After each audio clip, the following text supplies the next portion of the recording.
After disappearing for several days, even though it's been an entire month in which Donald Trump has not only tried to hide away himself, but of course sent Congress back home early, he is finally returning to the public eye and doing so at the worst time possible because Donald Trump and his entire administration just got their plans blown up by a brutal lawsuit from Gavin Newsom that is proving once again that every action taken by this administration is a criminal stunt. And no one is more upset with that than Karoline Leavitt. We are going to get into the meltdown, how Newsom is winning once again in court, how Karoline Leavitt is being mocked, and more. But before we do, if I could quickly ask you to leave a like on this video, and if you haven't already and you enjoy our channel, to hit that subscribe button because it goes a long way in supporting our work. Now, before we can get into this brutal lawsuit, I want to start with how Gavin Newsom is calling out every bit of Donald Trump's criminality, and that starts with his election fraud right here.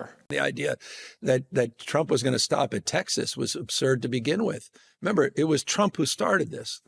They drew for first blood. It was Trump that called Abbott, said, I am entitled, not the words he used in that first phone call, but weeks later, he said he's entitled to 5 seats. He is trying to rig the election before one vote is cast. What more evidence did we need than January 6th, where he tried to light democracy on fire and wreck this country and tried to dial up for 11, almost 12,000 votes to the Secretary of State in Georgia. Now he's doing it in plain sight. You saw in yesterday, he was in the Oval Office with the Speaker of the Indiana legislature and the Senate chair saying, we need to do what J.D. Vance was assigned to tell you to do a week ago. You need to move in Indiana, in Missouri. And of course, Ron DeSantis, who will do anything the guy asks in order to get back in his good graces. So these guys are going.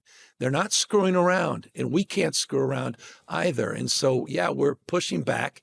We'll neutralize what's happened in Texas, but we need other Democrats in other states to do the same thing. Every single day, we need Gavin Newsom telling not just the mainstream press, but Democrats as well to wake up to the fact that Donald Trump is not coming after 5 seats in Texas and maybe a few more in Florida, some in Ohio. No, Donald Trump is coming for the entirety of the midterms. He needs the House and the Senate to carry out his ultimate plan of being president for life. And I think as we talk about how much Donald Trump has disappeared, the health crisis clearly breaking out that the White House wants to cover up, it's important to note that this is the stage when these wannabe authoritarians, these dictators really feel the need to seize as much power as possible. Donald Trump recognizes right now that he is weak. That is his public perception to the rest of us, that he is failing cognitively and physically. So it is no surprise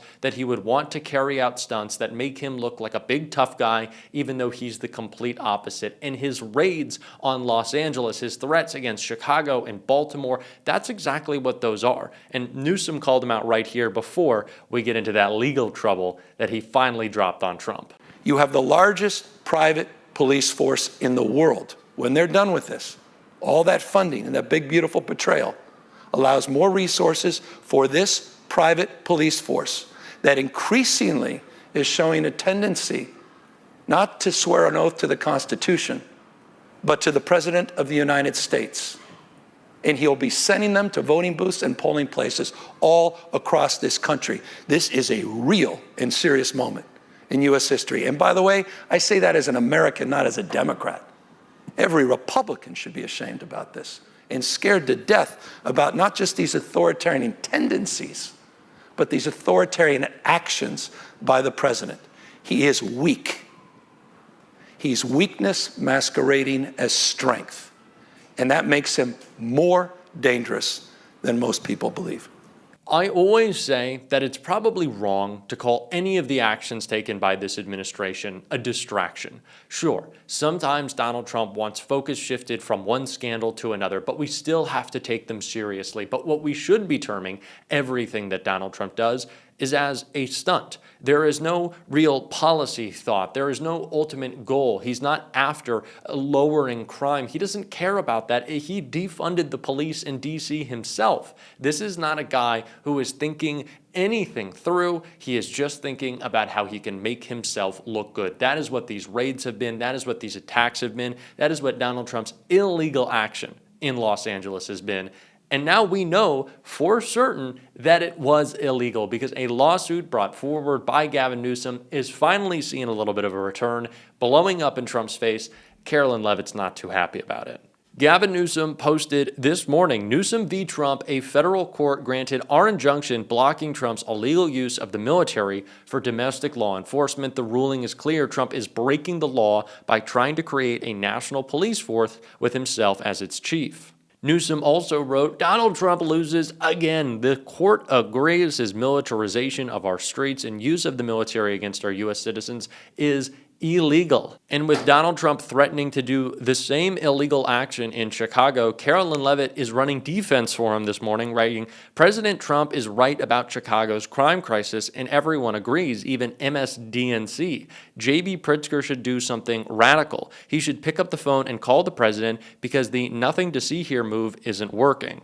And of course, the Gavin Newsom press office is having some fun mocking Karoline Leavitt, and I think she's probably pretty upset about that. So now that, of course, it has been confirmed, it has been handed down in a ruling that Donald Trump cannot just inflict whatever police force he wants to call up. Karoline Leavitt is now saying that J.B. Pritzker needs to call Trump and welcome his mass thugs, his goons into Chicago, but that's just not going to happen. They're moving the goalposts. Now that they know that they can't carry out these illegal raids, these illegal attacks, Karoline Leavitt is freaking out and saying, well, I guess maybe J.B. Pritzker should call President Trump then. Of course, and if he doesn't, that's his fault, and there's a huge problem, and crime is blowing up, and everything's so terrible.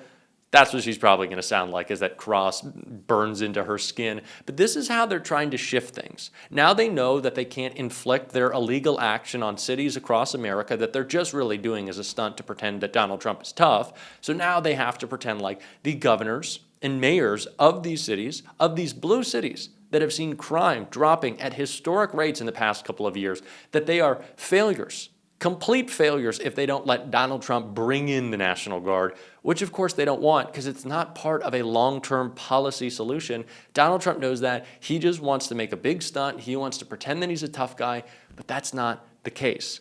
Who is tough are the Democratic mayors and governors who are exercising and working out a real plan to make sure that people are safe and protected, that is focused on policy, not ramblings on Truth Social. And Wes Moore has done exactly that, and he spoke all about it, calling out Trump right here. Violent crime has clearly declined in the city, and yet Baltimore has the 5th highest rate in violent crime, 4th highest murder rate per capita in cities over 100,000. This was one of the big reasons why I ran for governor in the first place. Because the year before I was elected in 2022, Baltimore was averaging almost a homicide a day.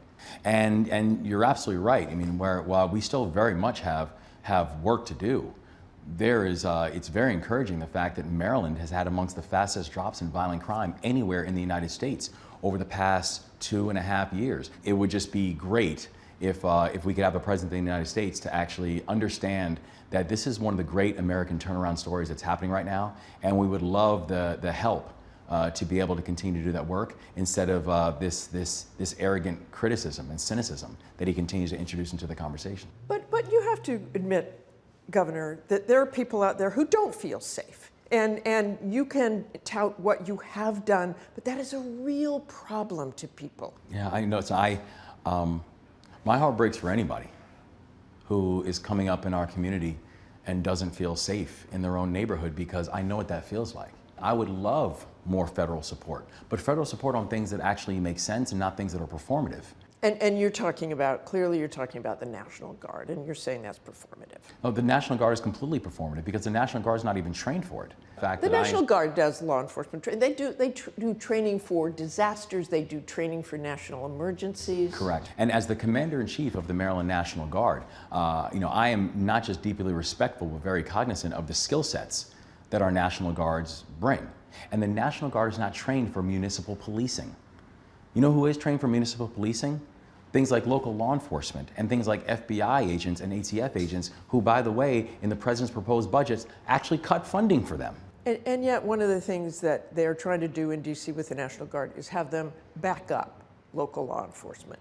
They're picking up trash.